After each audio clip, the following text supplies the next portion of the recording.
This is a story of expectations.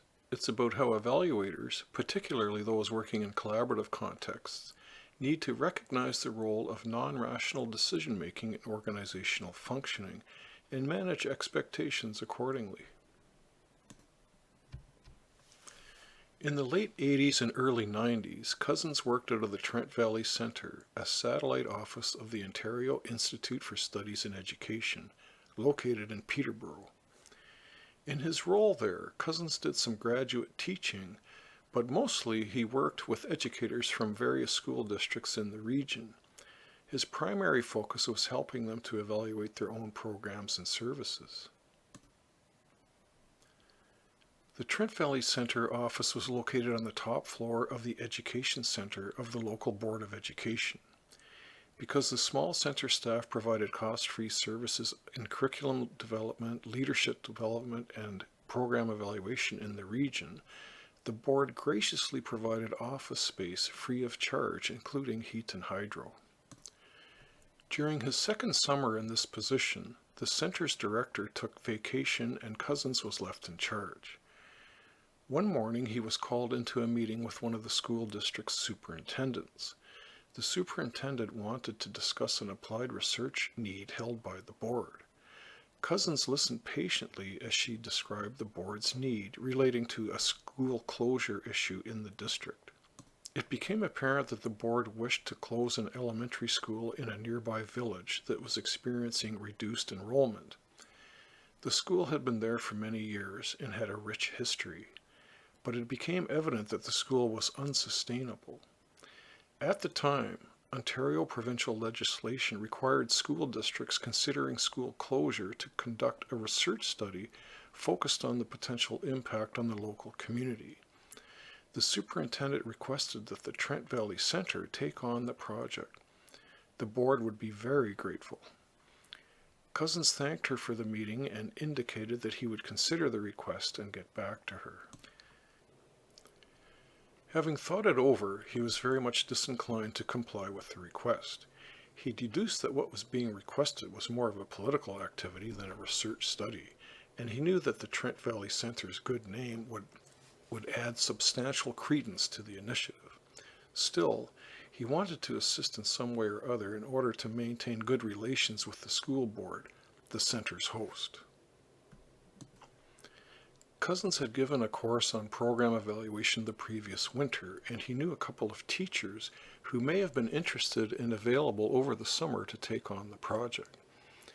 He proposed to the superintendent that if she were to hire the teachers/graduate students to undertake the project, that he would gladly provide background support, advice, and input. This way, the board's need would be satisfied and the field center's participation would be evident to the board but otherwise invisible. The superintendent was not overly pleased with the proposal, but she realized that it had some practical merit and could in fact be workable. She acquiesced.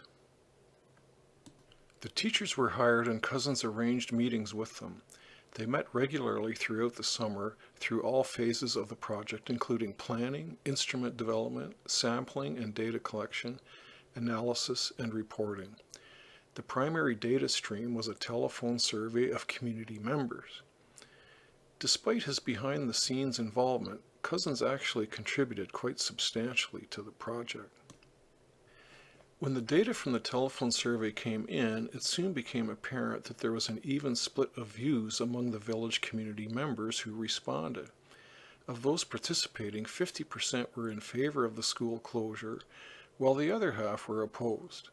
However, of all of the community members invited to participate in the telephone survey, only half consented. Cousins suspected that the results would not be entirely well received by the board, which he knew was intent on closing the school. Nevertheless, he discussed the issue with the teachers and ensured that they presented the data clearly and truthfully. He read over the final draft of the report and concluded that they had done a very good job of accurately representing the findings. The teachers delivered the report in time for the next board meeting, which took place at its usual evening time slot and was attended by members of the public as well as the media. Cousins is not likely to forget the headline in the paper published the next day.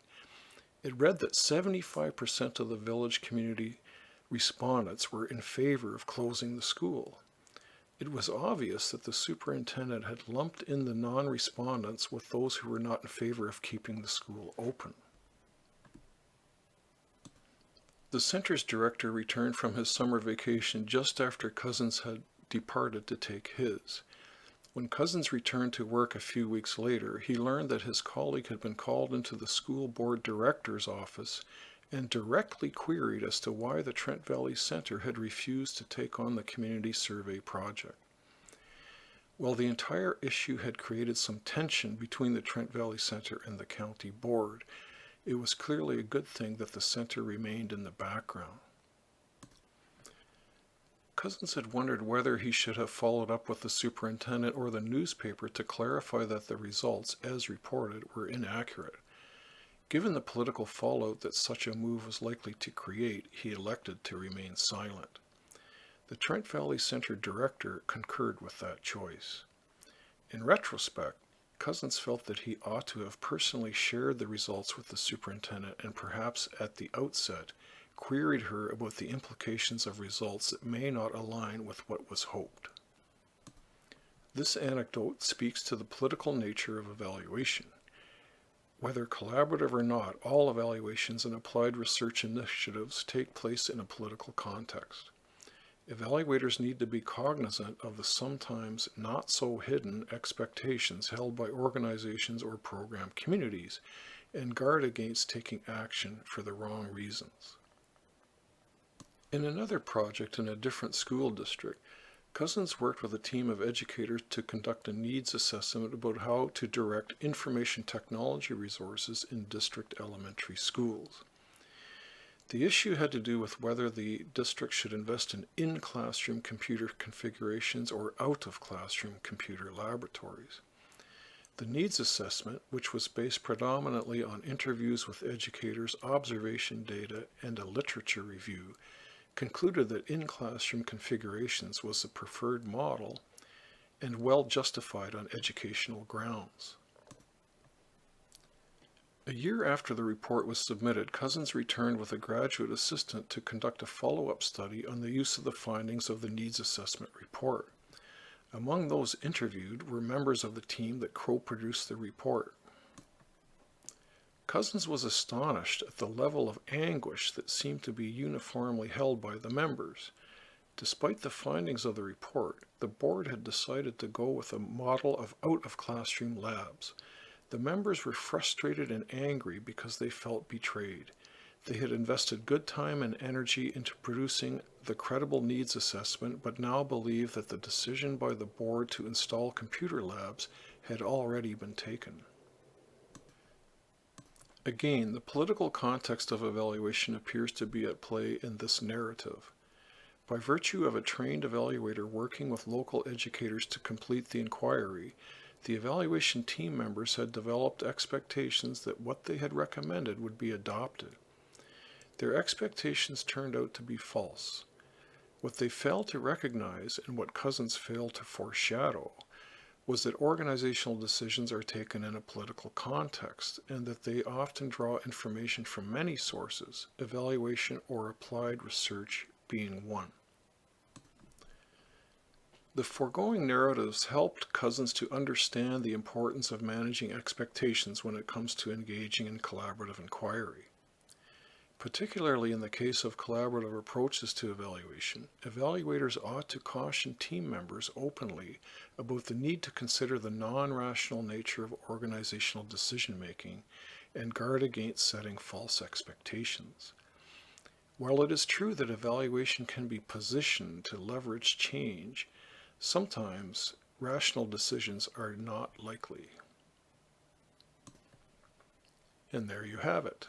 Thank you for listening.